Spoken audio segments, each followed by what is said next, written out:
Ladies and gentlemen, we interrupt your regularly scheduled broadcasting to bring you this special bulletin. Godzilla X Kong has people upset.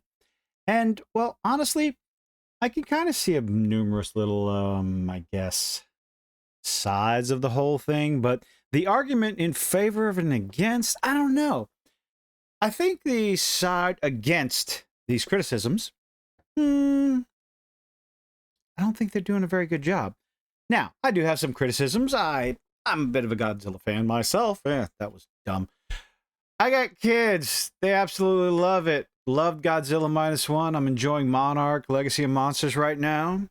And thoroughly excited to see Godzilla X Kong and see where they take this story. Now, there are a couple of spots where I have a little issue with, unfortunately. And this is because of how Legendary set up the universe itself. Now, when they decided to start this whole thing, Warner Brothers and Legendary made a movie, and they looked to me like they tried to ground the series in reality, make it realistic, make the monsters believable. And in doing so, they set a few standards. Now, one of those standards was probably mass and weight. Now, this is the first part. This gigantic piece of machinery that we find out is some sort of gauntlet, a cast, or something that Kong wears on his right hand. Now, if you know, correct me if I'm wrong in the comments, but in my mind, I don't see this thing having any sort of structural integrity whatsoever based on the movements of Kong. Moving that fast, that much mass, starting, stopping, the jolts, the slamming, it would fall apart in no time flat. Structural integrity is a thing. And if you're basing your movie as grounded as possible, basing it in reality as best you can, then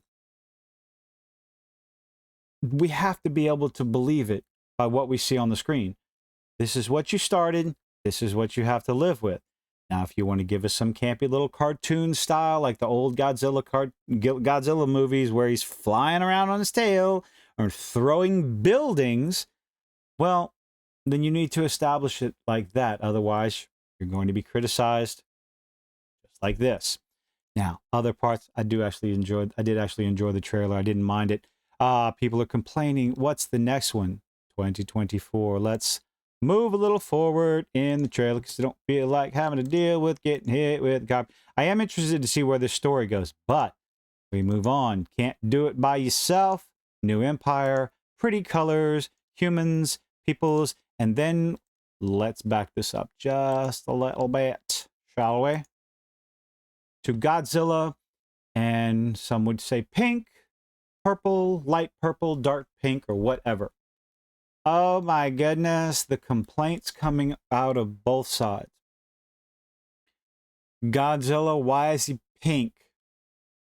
Well, Legendary is copying off of Toho's Godzilla, more than likely from Shin Godzilla.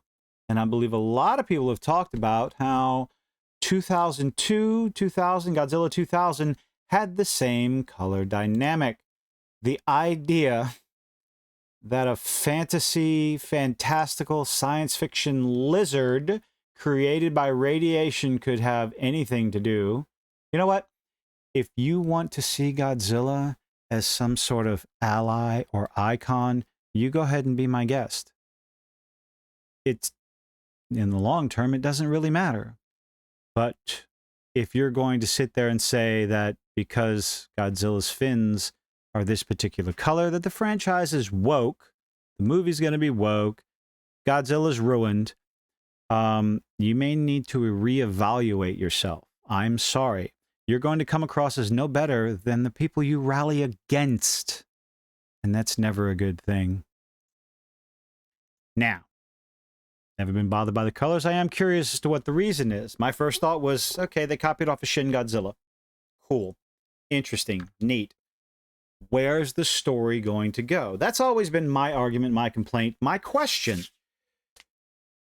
People will complain, oh, they race swapped this character. The movie's going to be trash. No. What's the story? well, they did this, so it's woke. It's like, no, no, no, no. What's the story?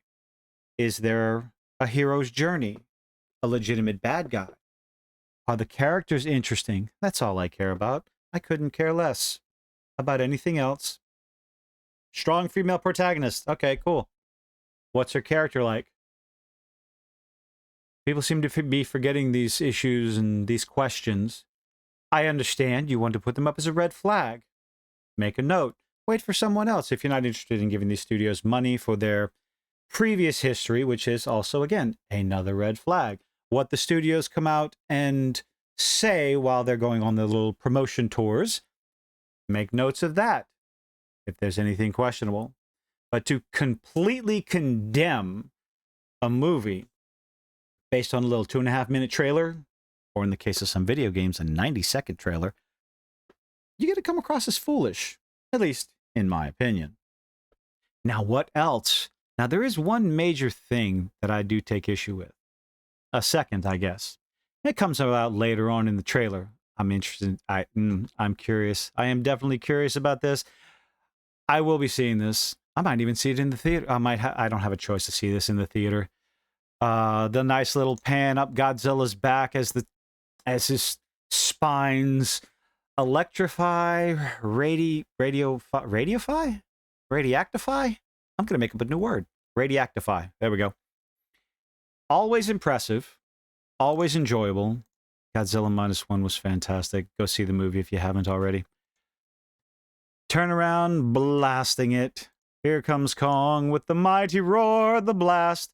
And then this part. Now, there have been some people criticizing this part, and I'm going to criticize it as well, because my criticism is based on how Godzilla's moving. Some people seem to think that Godzilla's running away from Kong, and it's like, no, the trailer already establishes that they are working together to fight this new threat. Godzilla's agility and mass. He was never entirely portrayed as being this fast on his feet in the other legendary movies. Bringing up movies from other studios, 10, 20, hell, even not 10, 20 years old. Oh, God, I'm old.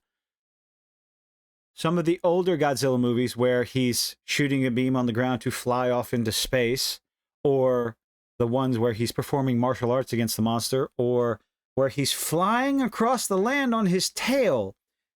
These are different studios, and I do not believe that these are fair comparisons.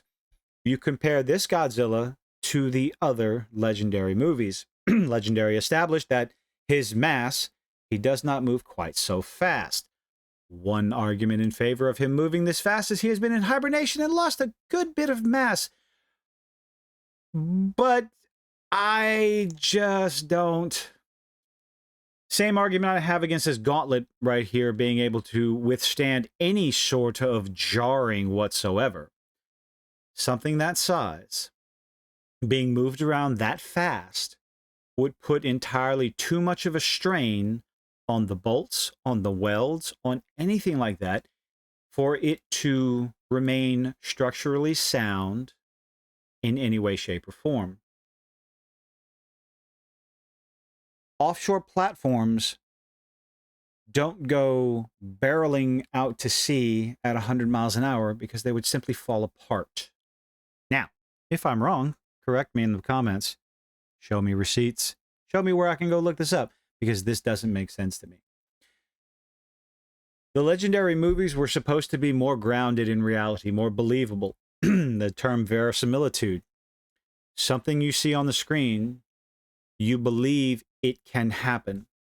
When you bring up Godzilla moving like this, it loses that verisimilitude. It takes me out of the movie, because now it doesn't look to me like the classic, legendary Godzilla and his movement. That's my argument. And Baby Kong, no idea what's going to happen there. But I don't know.